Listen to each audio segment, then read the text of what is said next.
Honorable Speaker, sir, I beg to move for taking into consideration of the Telangana Panchayati Raj Amendment Bill 2026.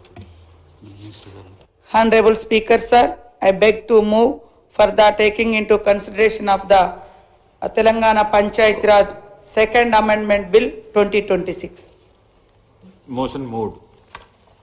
Now discussion on those two bills. Minister garu. అధ్యక్ష, ఈ తెలంగాణ పంచాయతీరాజ్ చట్టం 2018ని ఇక నుంచి సవరించుటకై భారత ప్రజారాజ్యపు 76వ సంవత్సరంలో తెలంగాణ రాష్ట్ర శాసనసభ ఈ కింది శాసనము చేసినది అధ్యక్ష.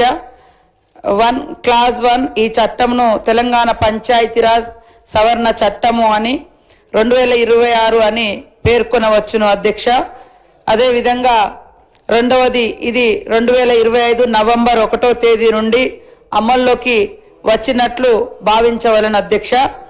అదేవిధంగా తెలంగాణ పంచాయతీరాజ్ చట్టం 2018లోని 21వ సెక్షన్ యొక్క సబ్ సెక్షన్ క్లాస్ 3తో పాటు దాని కింద గల విశదీకరణను వదిలివేయవలెను అధ్యక్ష. అదేవిధంగా తెలంగాణ పంచాయతీరాజ్ 3వ సవరణ అధ్యాదేశం 2025 ఇందు మూలంగా రద్దు చేయబడినది అధ్యక్ష. ఉద్దేశాలకు సంబంధించి కారణాలు ఈ సందర్భంగా తెలంగాణ రాష్ట్రంలో గ్రామ పంచాయతీలు, మండల పరిషత్తులను మరియు జిల్లా ప్రజా పరిషత్తులను ఏర్పాటు చేయుటకు మరియు దానికి సంబంధించిన లేక వాటికి అనుబంధమైన విషయములను పొందుపరచుటకు తెలంగాణ పంచాయతీరాజ్ చట్టం 2018లోని 5వ చట్టం చేయబడినది. పైన చెప్పిన చట్ట ప్రయోజనముల కొరకు ఈ చట్టంలోని 8వ షెడ్యూల్ గ్రామాల జాబితాను కలిగి ఉన్నది అధ్యక్ష. 1990లలో సంభవించిన జనాభా విస్ఫోటనం వలన ఆహార భద్రతకు ముప్పు వాటిల్లడమే కాకుండా పోషకాహార లోపము, నిరుద్యోగము, వ్యాధులు అదేవిధంగా తగ్గిన ఉత్పాదకత మరియు ప్రతికూల సామాజిక ఆర్థిక ఫలితాలతో సహా పేదరికంకు సంబంధించినటువంటి సమస్యలు ఈ జనాభా పెరుగుదలతో ముడిపడి ఉన్నాయి అధ్యక్ష. దీనికి అధిగమించుటకు గాను 1994 మే 30వ తేదీన మరి అమల్లోకి వచ్చినటువంటి తెలంగాణ పంచాయతీరాజ్ చట్టము 1994 యొక్క 21వ సెక్షన్లోని సబ్ సెక్షన్ 3 కింద 2 పిల్లల పరిమితిని జనాభాను నియంత్రించే చర్యగా అమలులోకి తీసుకొచ్చింది అధ్యక్ష. 2 సంతానం ఉండడం వలన ఇద్దరు సంతానం ఉండాలనే నియమాన్ని అమలు చేసిన 30 సంవత్సరాల తర్వాత ప్రభుత్వము జనాభా విధానాన్ని సమీక్షించి తెలంగాణలోని గ్రామీణ ప్రాంతాలలో సంతానోత్పత్తి రేటు 1.7 చొప్పున సంతానము కలిగి ఉన్నది అధ్యక్ష. ఇది సంతానోత్పత్తి భర్తీ చేయగల స్థాయి కంటే తక్కువగా ఉన్నది అధ్యక్ష. ఈ తగ్గుదలకు కుటుంబ నియంత్రణపై పెరిగిన అవగాహన, మెరుగైన ఆరోగ్య సంరక్షణ ప్రత్యేకించి మహిళల్లో పెరిగినటువంటి అక్షరాస్యత మరియు పెరిగిన ఆర్థిక స్థిరత్వము వంటి అనేక కారణాలను చూడవచ్చు అధ్యక్ష. మొత్తం సంతానోత్పత్తి రేటు 1.7 స్థాయిలో కొనసాగించడానికి అనుమతిచ్చినట్లయితే భవిష్యత్తులో ఇది తెలంగాణ రాష్ట్ర జనాభా ప్రయోజనాలకు ప్రతికూలంగా మారుతున్నది అధ్యక్ష. రాష్ట్రంలోని తర్వాతి తరాల దీర్ఘకాల భవిష్యత్తును దృష్టిలో పెట్టుకొని మరి ఈ యొక్క ప్రాముఖ్యతను పరిగణలోకి తీసుకొని మరి పంచాయతీరాజ్ సంస్థలకు ఎన్నికైన ప్రతినిధుల నుండి వచ్చినటువంటి అభిప్రాయాల ఆధారంగా సరైన భర్తీ రేటును 2.1 వద్ద కొనసాగించుట అవసరమని ప్రభుత్వం భావించింది అధ్యక్ష. తెలంగాణలోని గౌరవ ఉన్నత న్యాయస్థానం 2024లోని రిట్ పిటిషన్ నెంబర్ 2661లో 2025 సెప్టెంబర్ 30వ తేదీ నాటికి స్థానిక సంస్థలకు ఎన్నికల ప్రక్రియ పూర్తి చేయమని ఆదేశించింది అధ్యక్ష. తదనుగుణంగా రాష్ట్రాల ఎన్నికల కమిషన్ ఎన్నికల ప్రక్రియను మొదలు పెట్టమని 2025 సెప్టెంబర్ 29వ తేదీన ఎన్నికల అధికారిక ప్రకటన జారీ చేయడం జరిగింది అధ్యక్ష. తెలంగాణలోని గౌరవ ఉన్నత న్యాయస్థానం 2025లోని రిట్ పిటిషన్ నెంబర్ 30217 మరియు సంబంధిత బ్యాచ్ ఆఫ్ కేసెస్ లోని ఎన్నికల ప్రక్రియను కొనసాగించమని ఉత్తర్వులు ఇచ్చింది అధ్యక్ష.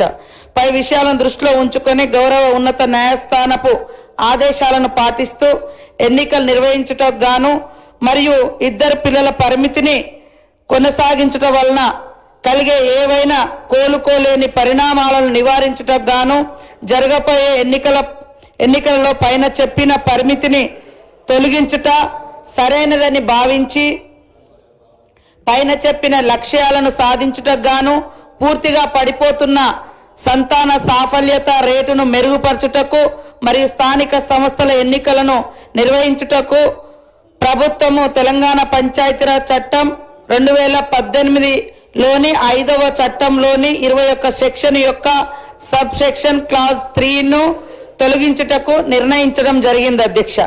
రాష్ట్ర శాసన మండలి అప్పుడు సమావేశంలో లేనందున వాయిదా పడినందున మరియు పై నిర్ణయంను వెంటనే అమలు పరచవలసినటువంటి అవసరం ఏర్పడినందున భారత రాజ్యాంగంలోని 213వ ఆర్టికల్ కింద గవర్నర్కు ఇవ్వబడినటువంటి అధికారంలోను వినియోగించుతూ 2025 అక్టోబర్ 31వ తేదీన తెలంగాణ గవర్నర్ తెలంగాణ పంచాయతీరాజ్ 3వ సవరణ అధ్యాదేశం 2025లోని 5వ తెలంగాణ అధ్యాదేశంను జారీ చేశారు మరియు దానిని 2025 నవంబర్ 1వ తేదీ నాటి తెలంగాణ గెజిట్లో ముద్రించడం జరిగింది అధ్యక్ష. ఈ బిల్లు పై అధ్యాదేశం స్థానంలో ఉంచుటకు ఉద్దేశించబడినది అధ్యక్ష. ఈ యొక్క బిల్లు ప్రధానంగా అన్ని అంశాలను పరిగణలోకి తీసుకొని రాష్ట్రంలో మరి తగ్గిపోతున్న జనాభా నిష్పత్తిని ప్రజాప్రతినిధుల యొక్క అభిప్రాయాలను ఇవన్నింటినీ తీసుకొని తెలంగాణ రాష్ట్ర ప్రభుత్వం గౌరవ ముఖ్యమంత్రి గారి ఆధ్వర్యంలో సీఎం రేవంత్ రెడ్డి గారి ఆధ్వర్యంలో ఈ యొక్క నిర్ణయం తీసుకొని మరి ఎన్నికలను కూడా నిర్వహించడం జరిగింది అధ్యక్ష. ఇద్దరు పిల్లల పరిమితిని ఎత్తివేస్తూ ఈ అన్ని అంశాలను పరిశీలించిన తర్వాతనే మనం ఈ నిబంధనలను సవరించాం అధ్యక్ష. 2018-19లోనే తెలంగాణలో నూతన పంచాయతీ చట్టం వచ్చింది. అప్పుడు మున్సిపాలిటీ చట్టం కూడా వచ్చింది అధ్యక్ష. మున్సిపాలిటీలలో అప్పుడున్నటువంటి ప్రభుత్వము ఇద్దరు పిల్లల నిబంధనను ఎత్తేసింది, కానీ ఎందుకు పంచాయతీరాజ్ చట్టంలో మరి కొత్త చట్టమే తీసుకొచ్చారు. అప్పుడు ఈ నిబంధన ఎందుకు ఎత్తివేయలేదో వాళ్ళ దగ్గర గత ప్రభుత్వం దగ్గర మరి ప్రశ్నకైతే జవాబు లేనట్టుగా ఉంది అధ్యక్ష. కానీ వాళ్ళు మాత్రం మళ్ళీ ఎత్తేయండి మాట్లాడారు అధ్యక్ష. కాబట్టి ఈరోజు అదే సమయంలో పొరుగు రాష్ట్రాలైన ఏపీ, కర్ణాటక, మధ్యప్రదేశ్ వంటి రాష్ట్రాల్లో కూడా ఇద్దరు పిల్లలకు మించి ఉంటే జీపీలో పోటీకి అనర్హులన్న షరతులు లేవు అధ్యక్ష. కాబట్టి గ్రామీణ ప్రాంత ప్రజల ఆకాంక్షలు, ప్రజల అభిప్రాయాలు, కోర్టు కేసులు, జనాభా తగ్గుదల వంటి కారణాలు ఇవన్నింటినీ దృష్టిలో పెట్టుకొని ఈ ఎలక్షన్ల పోటీకి ఇద్దరు పిల్లలు మించి ఉంటే మరి అనర్హులు అనేటువంటి నిబంధన తీసేసి మన యొక్క ప్రభుత్వం అందరి అభిప్రాయాలను గౌరవించి రాష్ట్ర ప్రయోజనాలను దృష్టిలో పెట్టుకొని మరి 1:7 లాగా ఉండేటువంటి పాపులేషన్ ఉంటే రాబోయే తరాలు అంతరించిపోయే ఉంటది జనాభా తగ్గుదల మూలంగా. కాబట్టి ఆ నిష్పత్తిని పెంచాలనే లక్ష్యంతో కూడా రాష్ట్ర ప్రయోజనాలు, సమాజ ప్రయోజనాలు, తెలంగాణ ప్రయోజనాలను దృష్టిలో పెట్టుకొని ఈ యొక్క పంచాయతీరాజ్ చట్టం సవరణ చేయడం జరుగుతూ మేము ముందుకు ఈ బిల్లు తీసుకురావడం జరిగింది అధ్యక్ష. Now discussion on consideration of the bill. Gandra Satyanarayana garu.